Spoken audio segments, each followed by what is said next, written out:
welcome back to the Football Terrace. We've got a here we go. We've got a very interesting transfer story building up pace as well. But hit the like button. That's the first thing you've got to do. Hit it. Whether you're watching on your phone, TV, desktop, whatever, tablet, same thing. Hit the like button, subscribe, download OneFootball.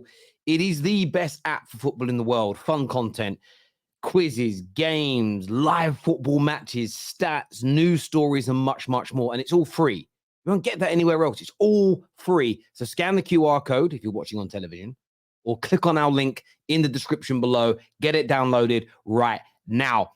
We're going to go on to Arsenal, but I wanted to start with Chelsea and the big here we go that we've seen today around Omari Kellyman to Chelsea. Here we go. Deal in place. Also on the players' side, after the club-to-club agreement with Villa, 19 million. So it was reported 20 million. It's now come out as 19 million. Contract until 2030 plus a 1-year option. 2005-born talent to join Chelsea in a separate deal from Maatsen. Medical booked on Monday. I love how they have to specify it's a separate deal. We know. I reckon they're doing that just for everybody's PSR things. I want to start with the PSR element because people have been saying conspiracy. People have been saying it's circumventing the rules. I had a long and hard think about it yesterday, and I've realized it isn't circumventing the rules. It isn't a conspiracy theory to screw people over. It's complying with the law of the game. And I say, well done, Chelsea. Well done, Aston Villa. Well done to all the teams who are sailing close to the sun when it comes to PSR. And instead of, instead of potentially or allegedly creating fake sponsors or pumping money into the club via illegal means, you've found a way to comply with the rules, sell players you don't want, invest in young talent, and move forward. I don't think there should be any investigation into this. I don't think there should be any more talk about it. This is what complying with the rules looks like. Okay, we've got to sell some players. We need to buy some players. If you can find that talent at a club that also needs to sell, go for it. Nothing wrong with it. I don't think any rules to change. This is what complying with the rules looks like. It's great. It's great to see. Clubs are not going to be losing stupid amounts of money. And I keep seeing people say that PSR rules and FFP rules are stupid. They're not. They protect football clubs from going out of business. Go back to pre-2013-14 and look at the Rangers and the Portsmouth examples and many others. Leyton Orient were a smaller version. There are countless examples. West Ham who nearly went out of business.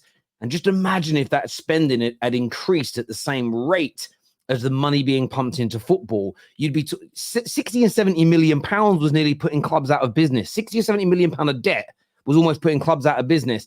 We're now talking about letting them lose 3, 4, 5, 6, 7 times that amount. It's crazy. The rules must stay in place, in my opinion. Now, onto the player. I know nothing about him. Absolutely nothing. Never watched him play. I don't know his best position. And that isn't a dig at Chelsea. That's just me being very honest about my breadth of knowledge upon this particular individual. So Chelsea fans, I need you to help us. Are you excited? Where do you feel he'll play? Where do you believe he will rank within the pecking order of your squad? I need you to help educate. I'm sure you've all been reading about him, watching him, scouting him, going on to Scout, going onto YouTube, looking for game footage to really assess how you think that this young man can switch from Everton to Chelsea, where he can improve you. £20 million is a small amount of money in comparison to some of the young players in the world that are purchased, but it's still a sizable investment in a young, inexperienced player. But clearly, a lot of Chelsea fans are still behind Clearlake. They believe they have a plan. They believe their plan of buying youth and developing them under Enzo Maresca is going to yield a fruitful return. So just give me your views and give me your opinions. Help educate me on this so I can understand. And where are the best places for me to look to learn a bit more about this individual? Let me know in the comment section below, people. Thank you. Now, moving to North London and Liverpool, of course, Fabrizio Romano also confirms that Arsenal and Liverpool have held talks with the representatives of Nico Williams. Now, this story started to break a couple of days ago, and it was quickly shut down by fans of both Liverpool and Arsenal. No, we're not in for him. No, no news. No, nothing's happening. Well, it seems to have advanced pretty quickly from no, nothing's going on to talks are taking place. And I understand that some people get very jaded with the transfer window. I'm the other end of that spectrum. I love it. I understand. People keep saying to me, Terry, but Arsenal will link to a lot of players. Yes, they are, and rightfully so. And anybody that doesn't understand that is either just not clued up or they're deliberately lying. They're deliberately pretending to be annoyed. Of course, they've got to talk to numerous players. And I'll give you an example as to why. We'll take a look at Chelsea. Imagine they were just going after Elise and they weren't looking at anybody else. Just Elise. No groundwork, no research. They were doing nothing, not talking to any other agents about any other players. And then Elise says no to them.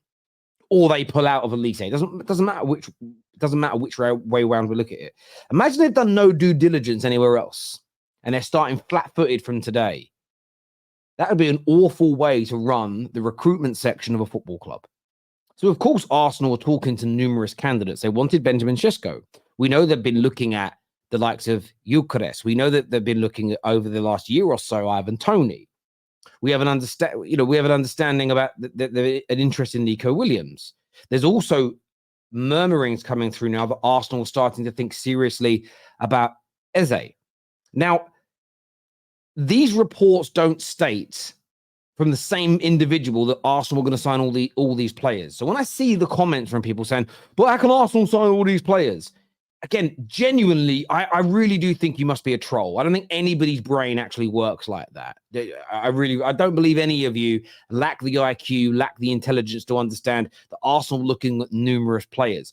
Now, of course, you often get different sources that will say different things. Some will say, well, this paper says that they're really, really close to getting Eucharist. Yeah, maybe that is what some person has told a journalist in Portugal. That doesn't mean that a journalist based in London in England who gets information from a different source, it has to write the same story. It's your job to go, well, I believe this person more than that person. This is, oh God, there's too many stories. This is crazy. My club's a mess. It's not your club that's a mess. They're just doing their due diligence. We can't help the stories. Our job as a fan really has always been, have you seen these stories? What do you think? Which one would you like? Which one do you think will happen? Which one do you think will not? I don't understand why everybody gets so triggered by it in 2024. Weird. As I said, I think part of it is very false. I think it's put on. But there we go.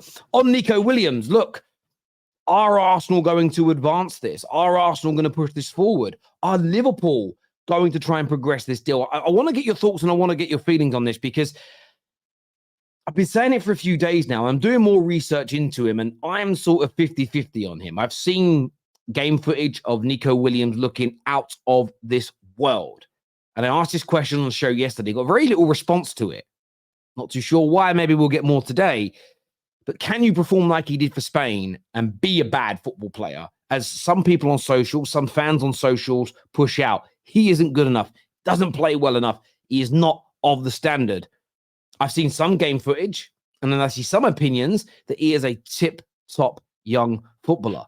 So again, not to the same degree as Omari Kellyman, because I might have said Amari Hutchinson earlier in the show. If I did, I apologize. I was reading about him earlier on today as well. It's not the same degree as Kellyman because I've never seen anything. I've seen elements of Nico Williams and I see excellent talent within him, but it's about making it more consistent.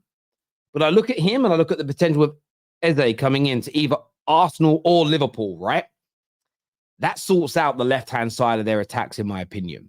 Whether it be pushing Liverpool's point of view, whether it's Diaz leaving and a new player coming in, or for Arsenal, whether it is Martinelli reacting and upping his game, or Nico Williams ousting him, the team improves. This could be phenomenal business. But I know people are divided on both these transfers that we've spoken about today, and I want to get your opinions on them. One of them is here we go. The Nico Williams situation, talks with representation has taken place. 40 to 50 million pound buyout clause has been reported. Will it advance with Arsenal? Will it advance with Liverpool? Let us know in the comment section below. As ever, look, I appreciate you all tuning in. You know me, I love a transfer story. I find them so fun, so intriguing. Even though some of your comments I find staggering at times. And I love you as a community. I don't understand some of the comments. It's part and parcel of why the transfer window is so much fun. Until next time, take care. Goodbye. God bless. And I'll see you soon.